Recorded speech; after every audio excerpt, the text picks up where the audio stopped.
Vasudevaya.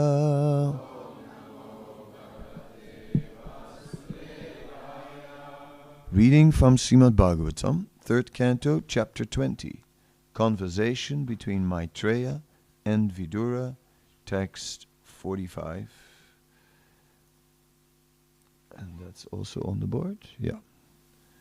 Sakinaran kim purusham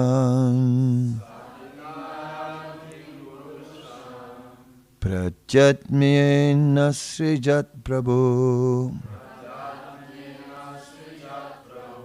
manayan atmanatmanam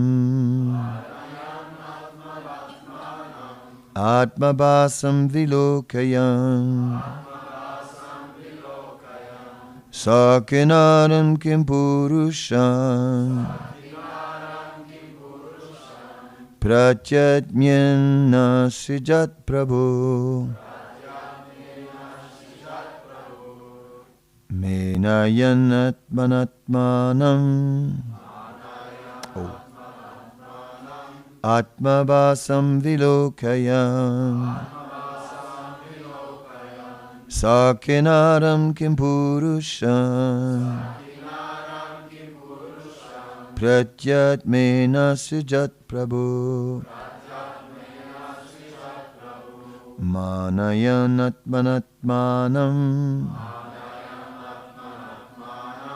atmabhasam vilokayam.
Ladies.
Saha, Lord Brahma, Kinaran, the Kinaras, Kim Purushan, the Kim Purushas, Pratyatmyena, from his reflection in water,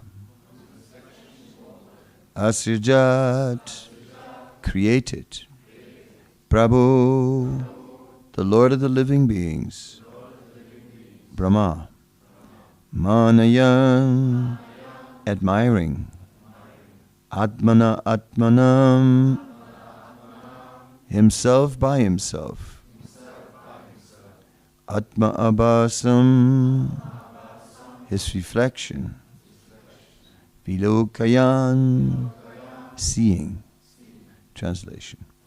One day, Brahma, the creator of the living entities, beheld his own reflection in the water, and admiring himself, he evolved Kimpurusas as well as Kinnaras out of that reflection.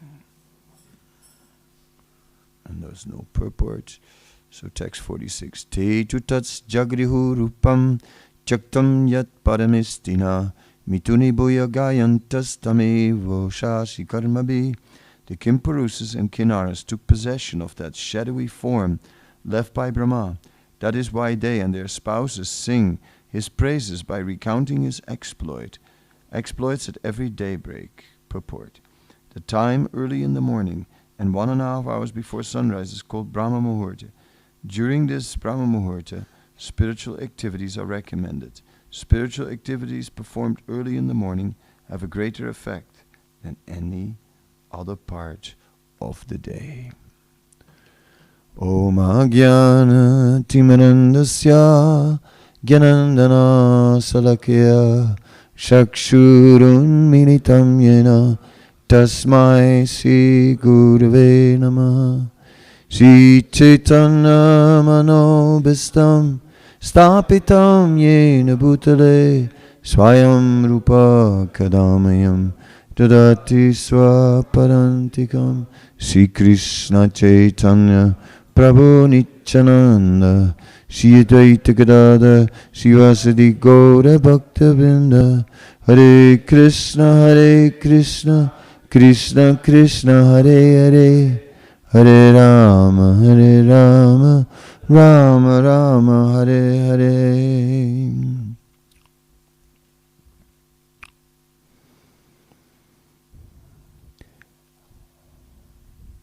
In the modern worldview, they think that the universe is like a big machine, and that this is called a mechanistic model of the universe. And we see that the way everything appears in the universe is rather not at all impersonal, like in a machine, but is very personal. And that it involves Lord Brahma in a very personal way. First of all, Lord Brahma appears. First of all, Lord Brahma appears on the lotus flower, which came from the navel of Lord Vishnu. So there's a very intimate connection there to begin with. Just like the mother is connected to the child via the navel, and the what you call that in English, this navel string. I'm not sure if that's what you call it. Umbilical cord. That's it. Umbilical cord. Yeah, umbilical cord. Anyway, so that connection is there, and the connection with. In the same way, Lord Brahma has a very intimate connection with the Supreme Personality of Godhead in the creation. Then, as he is creating, Lord Brahma now, all the living beings that are situated somewhere in various locations in the universe, there's the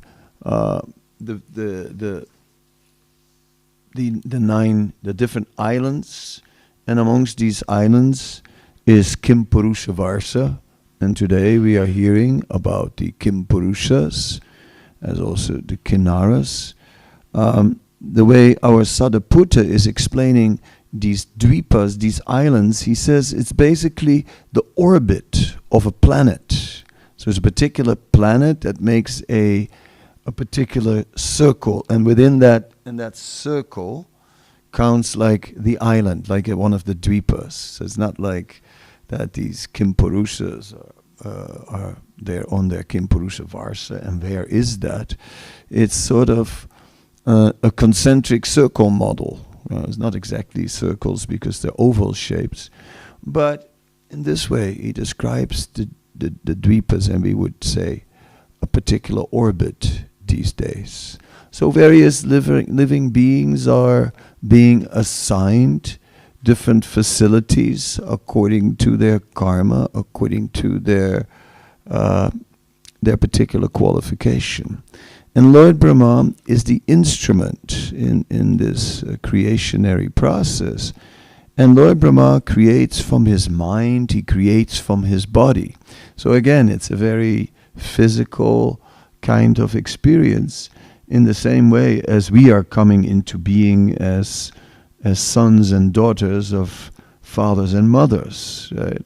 So the whole universe is very personal, and our whole existence is very personally connected, not only to Krishna, but also to Krishna's representatives.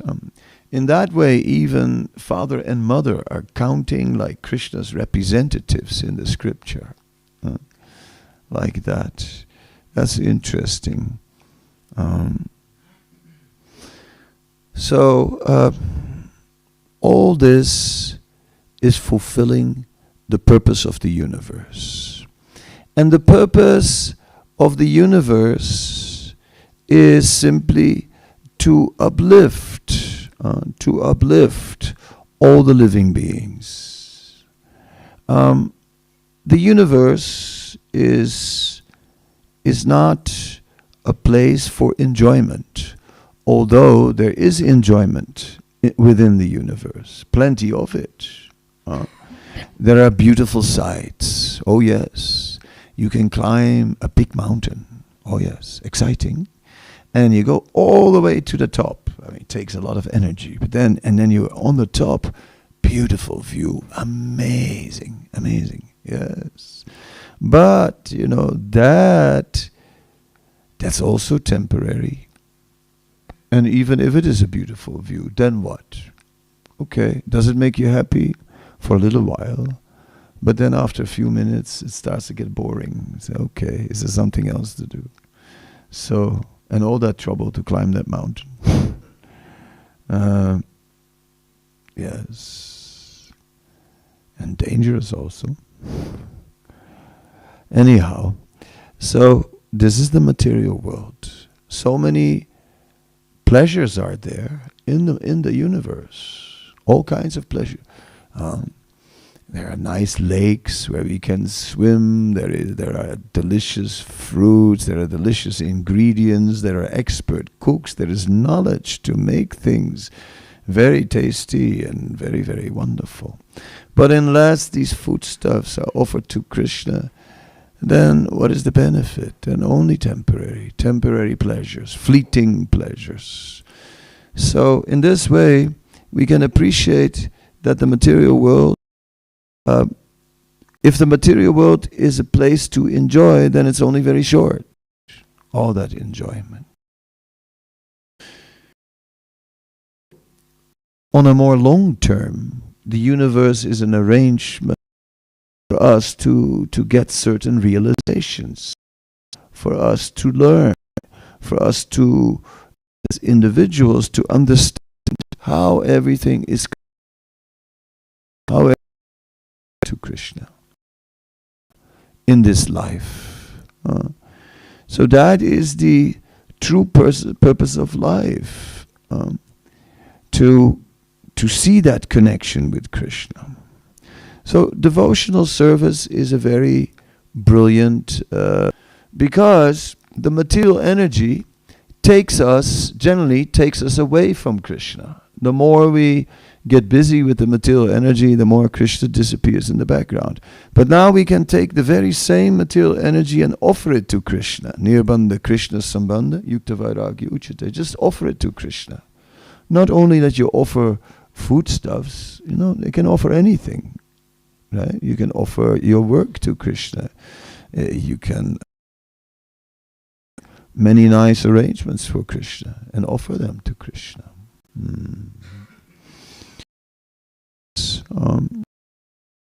This week, do activities which are connecting us with Krishna. Yes. So in this way, Krishna consciousness is not some mental adjustment that we have to Rather, be Krishna conscious. Are you Krishna conscious? You have to change your mind and be Krishna conscious.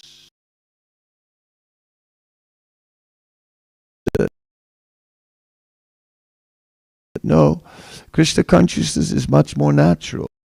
Krishna consciousness is completely natural, but Srila Kavi Karnapur said it is purified naturalness.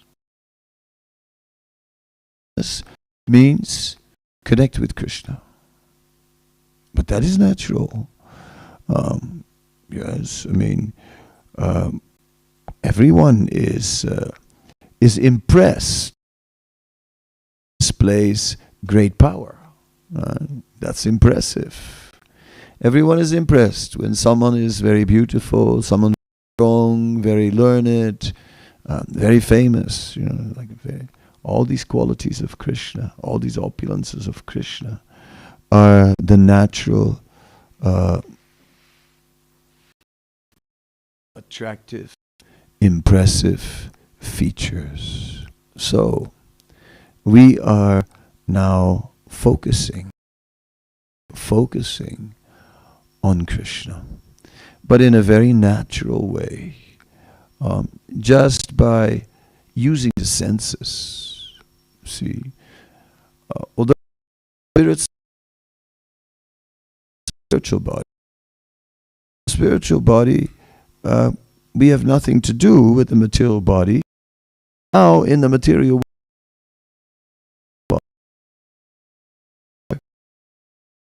the senses are very difficult to control. Swept away by the wind. One of the senses can be our consciousness. That the senses are immersed by so many things. Bring this, bring that, bring more. So the senses are also described like right? It said, but by devotional service, the teeth of those snakes are broken. You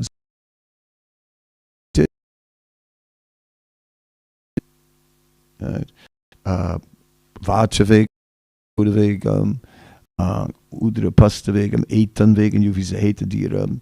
It is said that the pushings of the senses, the pushing of anger, the pushings of the tongue, the belly, the genitals, all these are like troublemakers. That's difficult for the senses. And if we put the emphasis on sense control,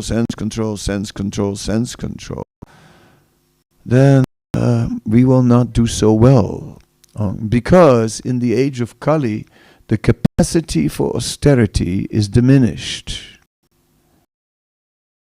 To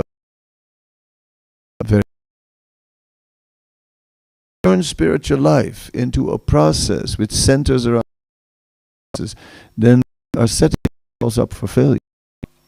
So that's not a good idea. I must do this, I must do that. I must control my senses. No. Therefore, to engage the senses. Sri Chaitanya Mahaprabhu, Srila Rupa Goswami outlines. This is something that you will only find in Bhakti. You'll not find that anywhere else. If we marketplace and all the various offered,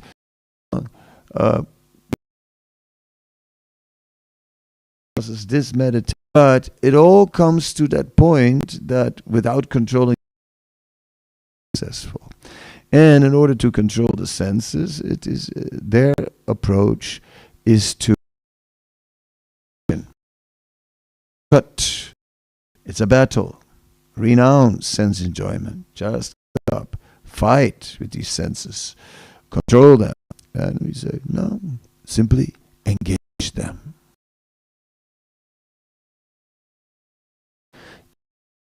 To Krishna, and everything will be automatic. Working senses, we have the knowledge gathering senses. So work for Krishna with the working senses. If you have legs, if we have ear, hear something about Krishna, and so on. Tongue, taste Krishna prasad. That is prasad sevaya, actually. That's not just an ordinary thing. And relish prasadam. And he would just, Shrutakirti said he would bring Prabhupada his prasadam, and then he would go away and leave Prabhupada alone. And Prabhupada would very slowly read honor prasadam. When Prabhupada once went to a dentist, said, there are remnants of teeth. Prabhupada said, no, that is prasadam. No food remnants between Prabhupada's teeth. Prasadam. Yes. Yes. So, Prabhupada had great tea. That which can fully satisfy. Because that is the principle. It is prasidati.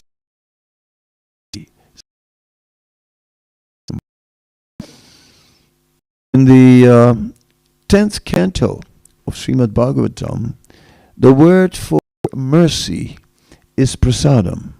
Right? It is like in other parts of the Bhagavatam, we find kripa, daya, anukampana, but this time we're finding in the 10th canto prasadam.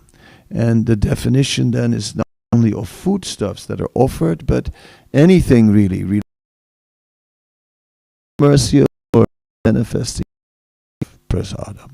Yes. So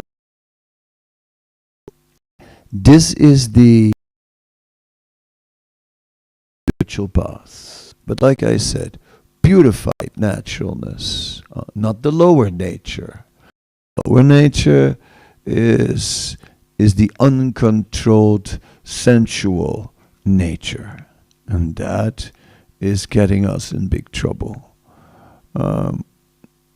So the Nectar of Devotion is basically describing 64 limbs of bhakti, and it's all about how to connect the senses to the Supreme Lord. That's what it's about.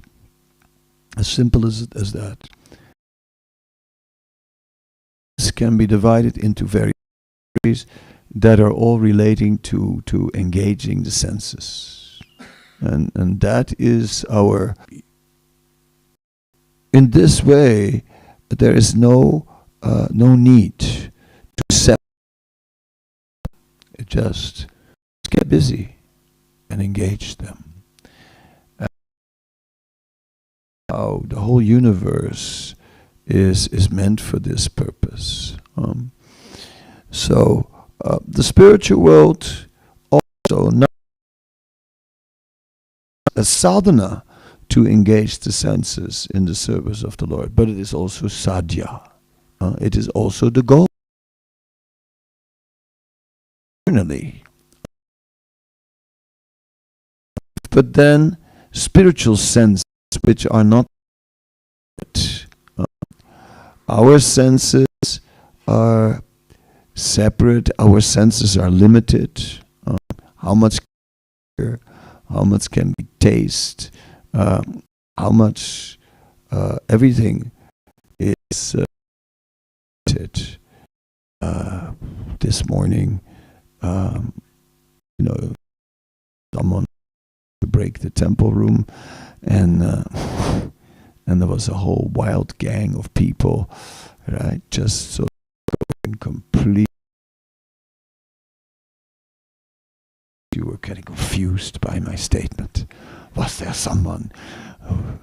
Did we miss something? On too much energy. I know it goes. It's impressive. All the just in Krishna's service. I'm sure that will make you tired. After breakfast, you may need to take a little rest to recover from all that, or not, or whatever. But the point is, in this way, we engage ourselves naturally in devotional service. Our energy is naturally used for Krishna, and that is a personal spiritual development. So, because it's not that there is spirit and there is matter, right? For convenience sake, we sometimes make a distinction between spirit and matter. But once there was a conversation between Allen Ginsberg and Srila Prabhupada, and Allen Ginsberg wanted to have some sort of debate with Srila Prabhupada, so he was trying. So he said, well, in many religions, in many traditions, they don't allow to make statues of the Lord, right? Because they say, how can you capture spirit in matter?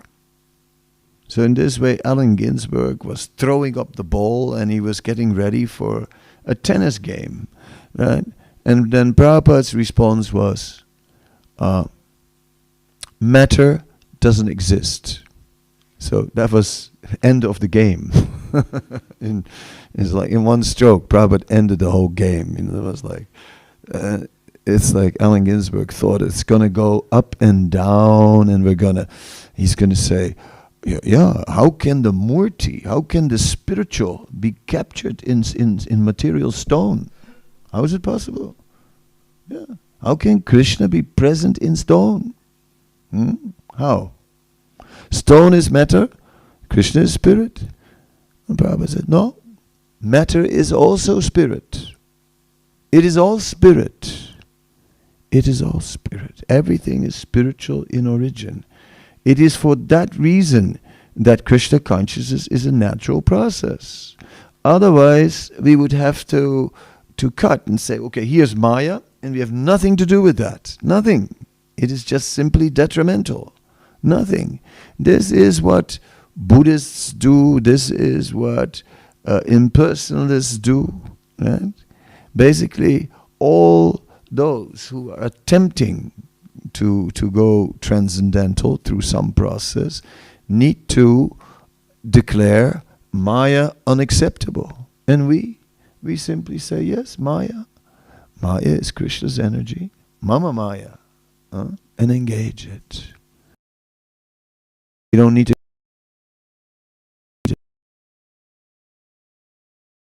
in the world, but purified natural, based on Supreme Lord. So what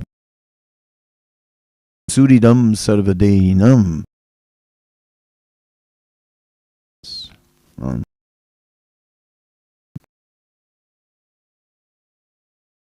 can't eat them. We can't be with somebody, animal. The of how to live in a pure way. What is to Krishna? That is what we, somehow or other, as we learn how to in a way that is pleasing to Krishna. Yeah, little by defined. You know, in the beginning, it's like, what is it Buddha? It takes a while for the needle of the compass to become fixed.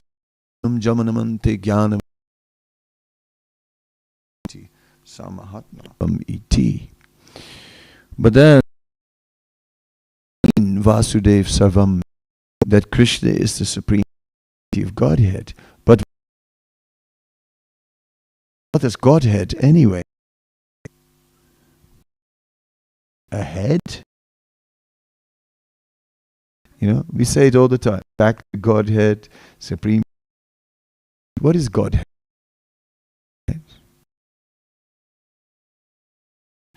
What is this Godhead? I'm scratching it. Right? This is difficult. Yes. So it is very difficult to say God. When we say God, it's an image that here is one person and that's it. There's one person. But when we say Godhead, say here is one personality who exists in so many ways, who has anantarupam. He has unlimited forms. Godhead. He's Godhead. He's not just God. No, Godhead. He has all these forms, all these energies, all these features he has. And everything is his energy. Right? And aham savasya prabhavo mata savam pravartate. The spiritual worlds, material worlds, all that is his energy. So in this way, by understanding more about Godhead and about the purpose of Godhead, then one can understand better how to please him, how to serve him. So, as I said, the residents of Vrindavan, they were focused on prasadam, on the mercy of the Lord. And they saw the pastimes of the Lord also as prasadam, as his mercy. And so it is. The Lord comes into this world and performs all these pastimes. He becomes Vamana and he just becomes very big, and in 2 steps he covers the whole universe. Yeah, I mean, that's... No one else can do that. 2 steps, the whole universe. Not possible. Yes. He becomes the various Das Avatar, the 10 incarnations of the Lord. And in all of these incarnations, there is a particular purpose. It all relates to a particular psychological mentality in the conditioned soul, because the Lord is trying to uplift the living being. So his pastimes are there to attract and purify the living beings. And so it's all very relatable, actually, if we think about it. In this way, Krishna, in his different forms, is making endless arrangements of mercy. And what do the devotees do? The devotees, they do not only appreciate that mercy, the devotees remember that mercy. They remember these pastimes again and again because they understand these are filled with transcendental potency. This is where the Lord is doing it in that way. It is sort of amazing that Krishna keeps on performing the same pastimes. And I always thought that was something that here's Kaliya and Krishna dances on the hoots of Kaliya, and Krishna does it again in another universe right now. We hear this often, right now Krishna is also dancing on the hoots of Kaliya somewhere else. So doesn't it get boring eternally? What's Krishna doing? He's dancing on the hoots of a snake. What else would he be doing? That's what he does. Right? You go like, he's a snake dancer, right? By profession. Yes, the people have a profession, and what's Krishna's profession? He's a snake dancer. Yeah, he dances on the hoots of Kaliya. All right, but so we can see how a living being can become so envious. The snake, the embodiment of envy. And in a playful manner, but at the same time forcefully, playfully dancing and kicking at the same time, purifying that envy. Because envy, no. Envy is not acceptable. Once I was in a small African village, and I had to give a talk to kids, and I had to explain to them to be vegetarian, right? And it's a little difficult in Africa. Meat eating is considered so normal and so on. So I was wondering, how am I going to get it across, right? So I said, imagine, what if I would eat one of you? What would you say, right? And all the kids together said, then we will kill you. It was scary. I got a little scared, It's like some 30 kids sitting there, and they all said together, then we will kill you. And I didn't hesitate a moment. I said, my God, the kids would kill me. Yeah. But,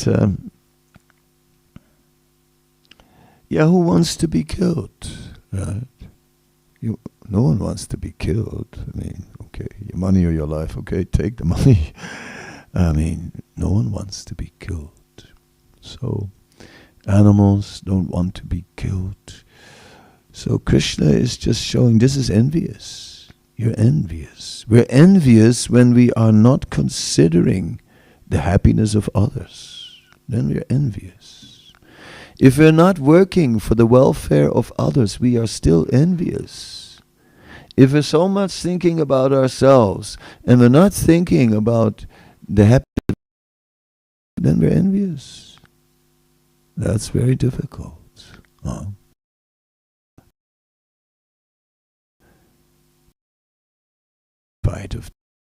By just focusing on these past Krishna and learning about them and worshipping, we are purified from our envy. So this is it. We are reaching out to Krishna by engaging our senses in the service to Krishna, and Krishna is reaching out to us by somehow or other, by his mercy, in whatever way. It's the combination of these two, the devotee reaching out to Krishna and Krishna. They're in bhakti. In impersonalism, there's no person reaching out to us, out to that all-pervading energy, right? And trying to connect with the universe. But Krishna is reaching, and we are reaching. This is bhakti. Therefore, it is only bhakti that is a program that is very natural and considers our limitations, and which allows us.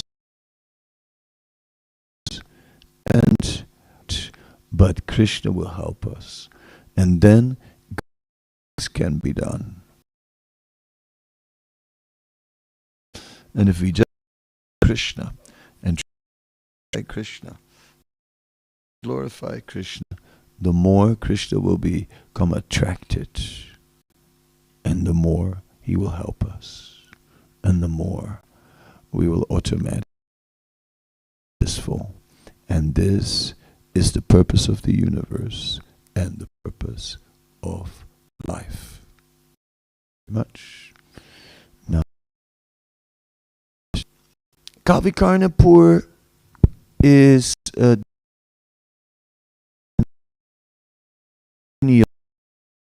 table of qualities. and the qualities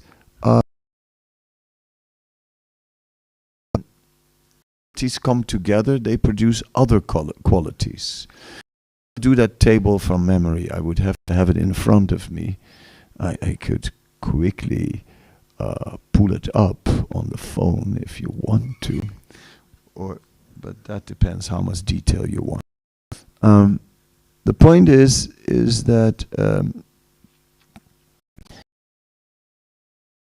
to speak about devotional service with taste. He says bhakti, right? Bhakti then also developed as a result of devotional qualities combining. Then bhakti developed, and then there were two types of that were developing as offspring.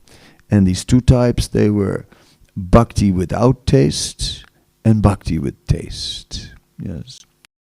And quite natural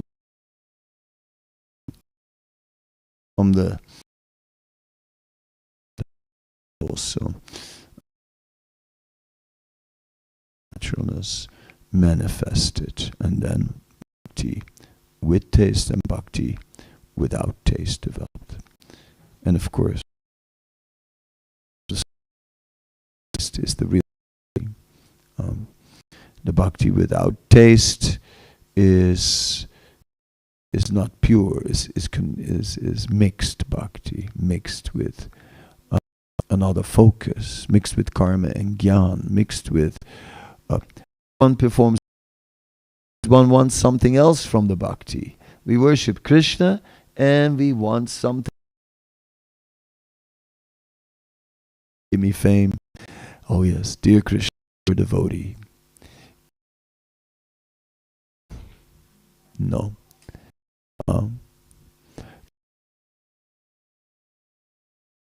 Krishna, only you. As simple as there's nothing better than Krishna. So how could there's nothing better than Krishna?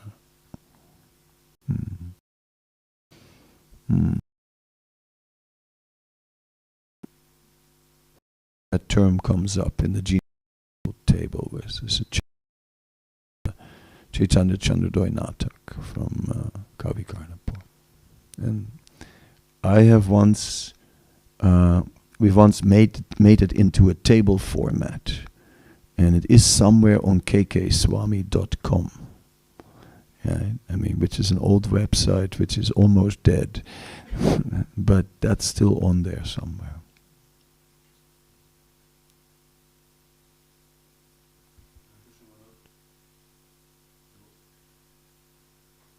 Haribo.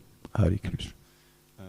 A question regarding the stages of spiritual development.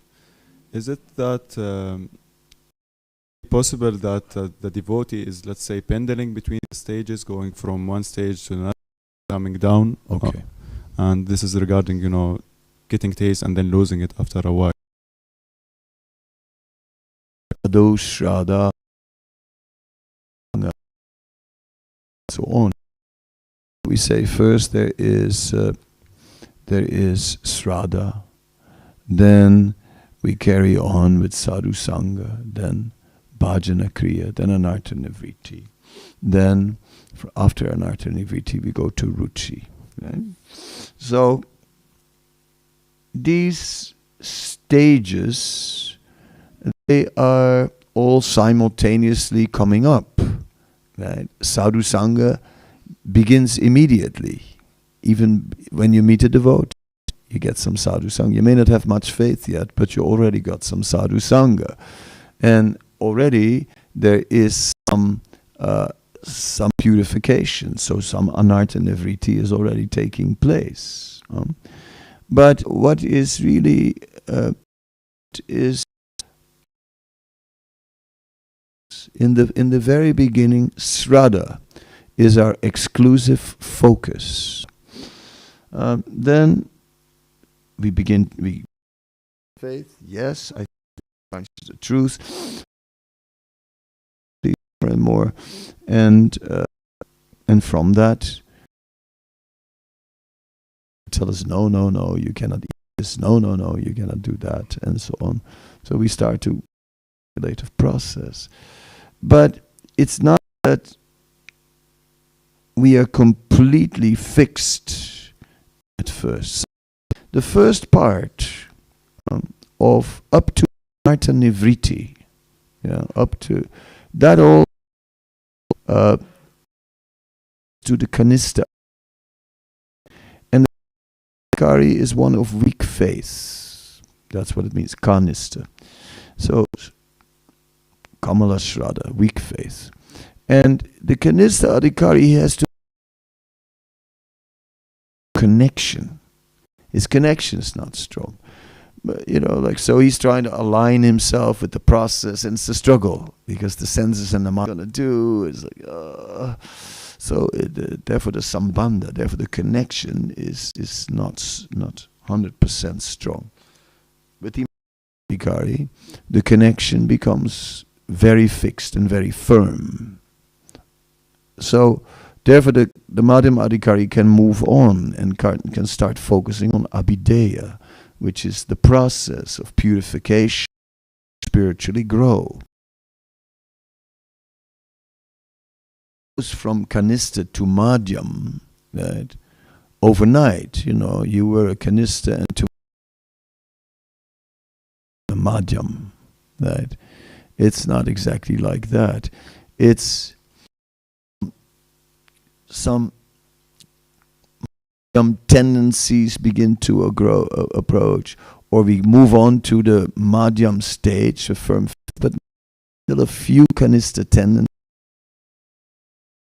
Areas we're still a little weak.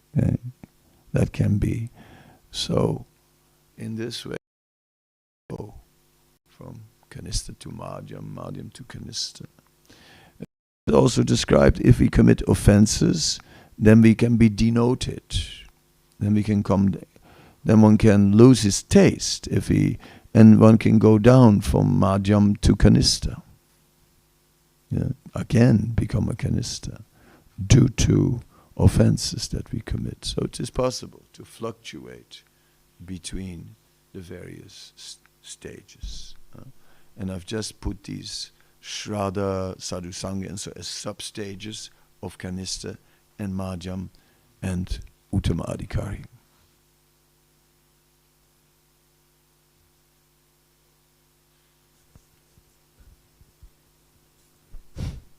Gonna eat your pen. He looks very studious with the pen. Anybody else? Yes.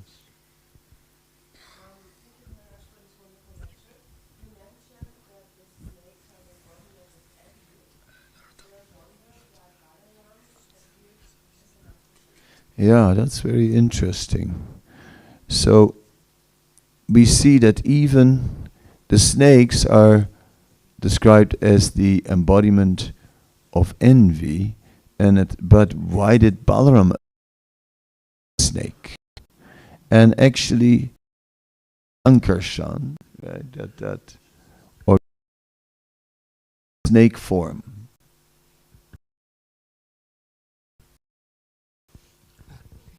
Hare Krishna. No, I'm still answering. Hold it. Just wait. Somebody hold the microphone and leave it, or throw it out the door, because the damn thing is upsetting the focus. Everyone is looking microphone. We're not talking about a microphone. We're talking about snakes. Right. So, Balaram is also appearing from Kayadu. Kayadu is the Sankarshan. He is from Kayadu. And Kayadu is the original mother of all the snakes. This is very interesting. So that, but it also shows that even the snakes, right, envious creatures as they are, have their origin in a perfect form, even they. And we see that what is perverted now has become envy. But in its perfect form, when it becomes Krishnendriya, then even the snake can nicely use its hoots. You know, the cobra has a big hoot. Use it as an umbrella, or a nice bed. You know, like can do. So in this way, in its perfect spiritual state, even the snake form is perfect, and Balaram is displaying that form, right? Because Balaram is the Sandini Shakti, or he is the manifesting the existence potency. So all existence rests within him, and we see that envy is the most serious form of material contamination. It is that envy that ultimately is directed towards Krishna, that ultimately, where we don't want Krishna in the center. We be in the center, not Krishna, me. Right? I want to be served, not Krishna. This is so deep within us. Snake, due to his envy, doesn't want to serve. I don't want to serve. But how interested is it that Balaram is the original servant, and that he shows, no, he's the Adiguru. Even this envy, abandon that and completely become dedicated in service. So,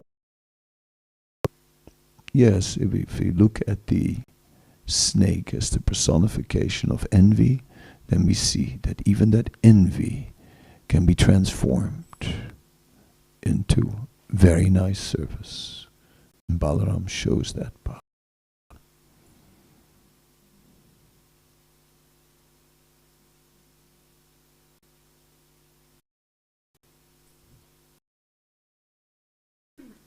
No microphones. Okay. Then we are finished. No? Then you should take the microphone. It's for the internet that you're using the microphone, not for me. You have to speak in it also so that they can hear what you're saying. Thank you, Hare Krishna. My question is also connected to the envy. What can we do when we're trying to in a process and we recognize this envy ourselves, that we are still very, very self-centered? How can we deal with this? How can we really work out this envy? In the beginning, we are very much thinking, what can I do to be purified? How can I purify myself? I must purify myself. I'm so fallen. And I'm feeling very ashamed and guilty that I'm so fallen, because I really shouldn't be, and I'm so ungrateful. I got all this mercy, but I'm a devotee now, but I am still fallen. And woe on me. No, we are not the doer. We're not the doer. We're not going to purify ourselves. A little bit. It said vairagya, right? Vairagya and tapas. Renunciation and austerity. These are not even limbs of bhakti. These are only preliminaries. So that's all we can do. Vairagya. Okay, I will give up these. No more. Oh, I love them so much, but I'll give it all up. It hurts though, At least once a year I have to fall down because I can no longer tolerate this. Yes, that is not that's not the way. It's only preliminary. Little vairagya, little tapas is there, but much more important is to realize Krishna is the doer. So let me find Krishna. Let me turn to Krishna. Let me hear about Krishna. Let me chant Krishna's name. Let me remember Krishna and his activities. Let me taste Krishna prasadam. Let me connect with Krishna. And then Krishna will act. Mokshayami masuchaha. He will take away all the impurities. He can do it. I can't. I can't purify myself. I tried all these years. Didn't work. Didn't work. But Krishna can. So yeah, more Krishna. That's why just add Krishna.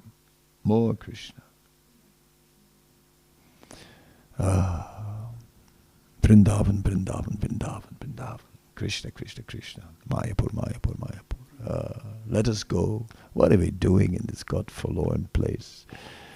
Oh, Holy Dham. How can we spend 1 minute out of the Holy Dham? Unthinkable. Let's quickly go back to the Holy Dham before it's too late. Before, you never know.